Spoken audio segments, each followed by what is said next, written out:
Bonjour à toi, j'espère que tu te portes bien. Moi, je me porte parfaitement bien. Si tu me découvres à travers cette vidéo, moi, c'est Ninga Formation William, artisan des ressources vivantes et naturelles et promoteur de l'entreprise Adas Amis des abeilles solidaires.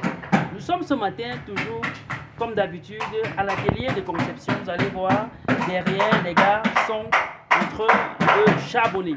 Alors, je tourne cette vidéo une fois de plus pour parler d'un phénomène qui se répète, ce phénomène de cristallisation. Ce n'est pas la première vidéo que je tourne autour de ce phénomène de cristallisation, sauf que ça reste un problème encore très mal compris par les consommateurs du miel, ce qui pose des polémiques.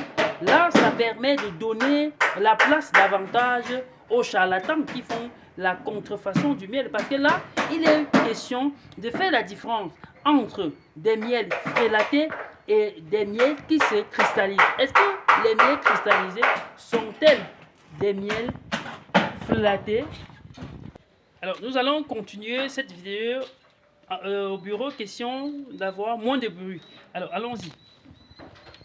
Ok, là, nous sommes au bureau. La question était celle de savoir, est-ce que les miels qui se cristallisent ou un miel cristallisé est directement un miel flatté? C'est ça l'interrogation d'aujourd'hui. Parce qu'il faut dire que beaucoup de gens aujourd'hui confondent totalement les deux choses. Là, je tourne cette vidéo à la suite d'une interprétation d'un de mes clients et je vais ici très vite vous glosser l'histoire. J'ai un de mes clients qui est au niveau de la diaspora, mais connaissant la qualité du miel que nous produisons au sein de notre entreprise, prend d'habitude notre miel pour faire consommer à ces familles du pays. Donc chaque fois, il peut commander 5 pots 10 litres à ses membres de famille au Cameroun. Et quand il est lui-même au pays, c'est notre miel qui consomme. Alors la dernière fois, il a commandé 5 pots de miel qui devraient être destinés à une de ses sœurs dont je ne connais pas réellement l'identité. Alors, elle reçoit ces 5 pots de miel. Son miel arrive à l'état liquide.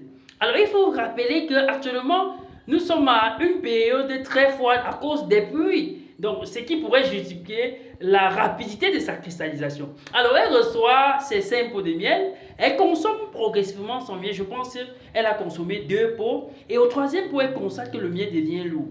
Et c'était en fait le début de la cristallisation. Au point de devenir des cristaux de sucre. Alors, très étonnée, elle prend directement son téléphone et tourne une vidéo. Dans cette vidéo, elle dit à son frère, mais ça c'est de la merde.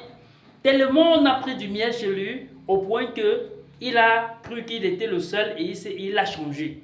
Alors ceci interprète nous, nos frères camerounais, et vous qui opérez dans d'autres domaines. Ça c'est peut-être une remarque que des gens parfois, quand des gens sont déjà abonnés à vous, vous vous permettez à faire du n'importe quoi. Et cela n'a pas été mon cas.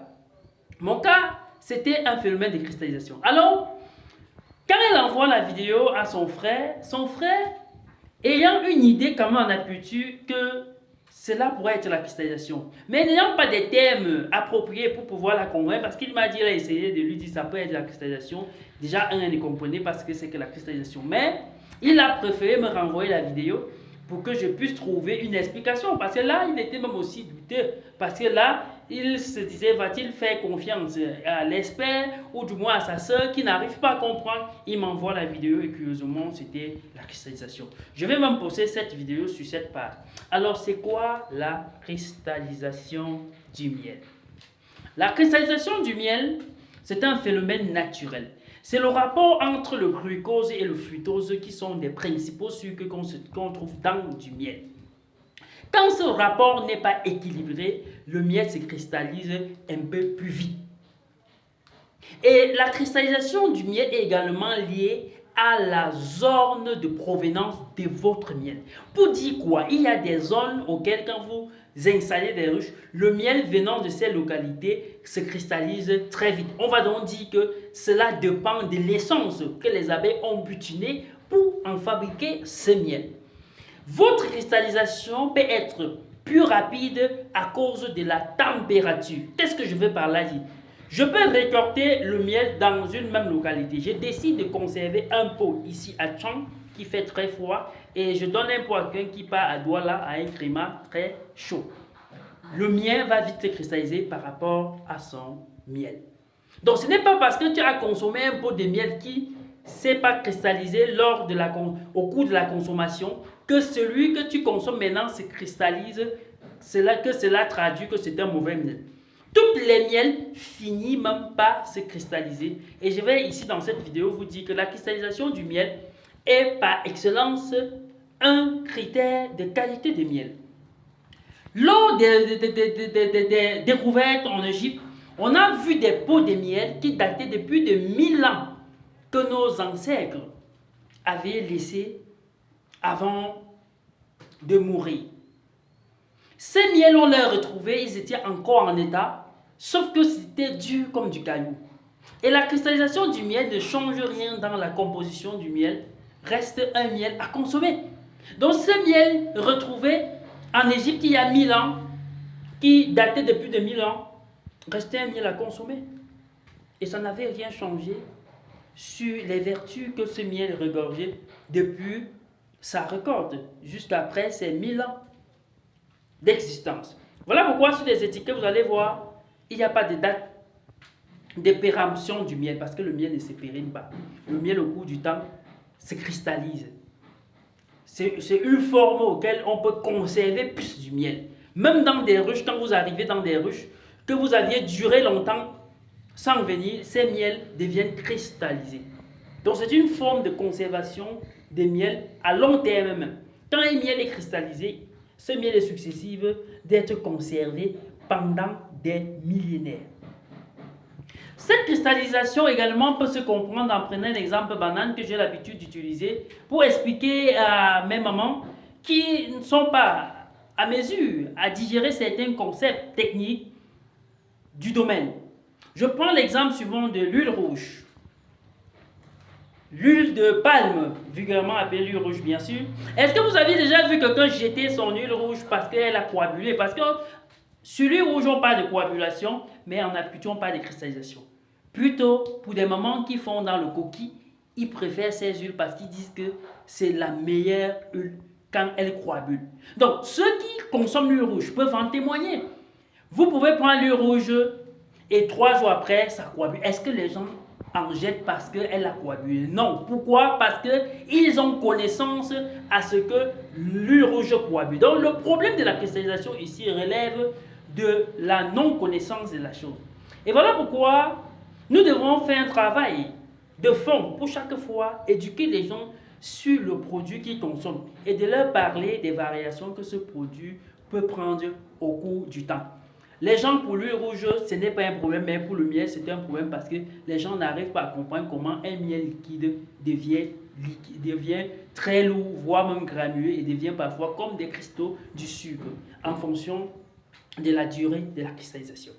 La cristallisation du miel est par excellence un critère de sélection de bon miel parce que ce sont des miels qui ont un taux d'humidité très faible. Donc, si tu écoutes cette vidéo et que tu ne la partages pas, sache que tu n'es pas en train de participer au développement de la communauté et de l'éducation de ton entourage. Parce que toi qui m'écoutes, je suis sûr qu'il y a au minimum peut-être une personne autour de toi qui a déjà eu ce phénomène et qui n'arrive pas toujours à comprendre. Cette vidéo va lui permettre de comprendre que c'est un phénomène naturel et qui est justement en relation avec la zone de provenance de son miel, de la température de conservation de son miel et que cette cristallisation ne change rien sur les vertus ou les éléments nutritionnels de son miel. C'est un peu comme quelqu'un qui pense que l'eau glacée, quand l'eau quitte de l'état liquide à l'état solide, ça prend un autre nom que d'être toujours l'eau, même si c'est à l'état solide. La cristallisation du miel, fidèle à monnaie, est un phénomène naturel. Alors, pour cela, et voilà, même par exemple, voilà sur ma table, mon miel que je consomme, regardez, c'est un miel cristallisé. Regardez, ça a entamé la cristallisation. Et si vous allez, je pense que là, j'ai un pot de miel ici. Non, j'ai servi ça à un client hier, parce qu'il faut dire même qu'il y a déjà des clients tellement ils ont consommé le miel qu'ils préfèrent le miel. Si vous regardez bien ce pot de miel, ça a commencé la cristallisation vers le bas. Pourquoi? C'est tellement lourd. Regardez bien. Et c'est le pot de miel que je consomme personnellement au bureau. Donc, la cristallisation du miel n'est pas importante. Donc, pour ceux qui ont besoin du miel, bien sûr, nous en disposons du stock et des miels de qualité. Comme par exemple, ce client qui a décidé qu'on lui sert 10 litres de miel et a préféré qu'on mette son miel dans les bidons de 5 litres. Voilà, c'est déjà prêt. Il faut juste que le service d'expédition des colis vienne récupérer pour aller expédier. Et pour ceux qui ont besoin des ruches et qui veulent se lancer en apiculture, vous êtes au bon endroit, passez vos commandes et nous allons vous servir des ruches Fobasso que vous connaissez naturellement. La force de frappe de ces ruches en termes de production du miel, du pollen, de la propolis et bien d'autres choses. Et pour ceux qui continuent jusqu'à aujourd'hui à mettre des ruches sans mettre de la scie, mes gars, sachez que quand vous installez 1000 ruches et qu'aucune ruche est colonisée, ça ne sert à rien. Quelqu'un qui a 2 ruches colonisées est nettement plus apiculteur que vous. Pensez mettre le maximum de scie dans vos ruches.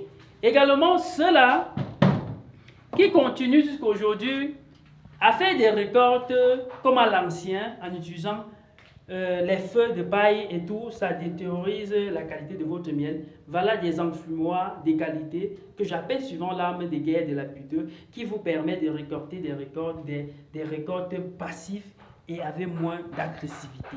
Et pour ceux-là qui ont des problèmes de dents, problèmes de peau, alors il y a de la propolis liquide à votre disposition qui est un des excellents antibiotiques antifongiques du monde. Là, le but de la vidéo n'est pas de parler de la propolis, vous me connaissez ce que c'est que de la propolis. Donc, je vais vous laisser les numéros en commentaire ou simplement contactez-nous sur notre page Amis des abeilles solidaires ou contactez-nous alors sur le 654 36 70 42 ou sur le 656 58 35 29. Nous ferons le plaisir de vous servir. À bientôt.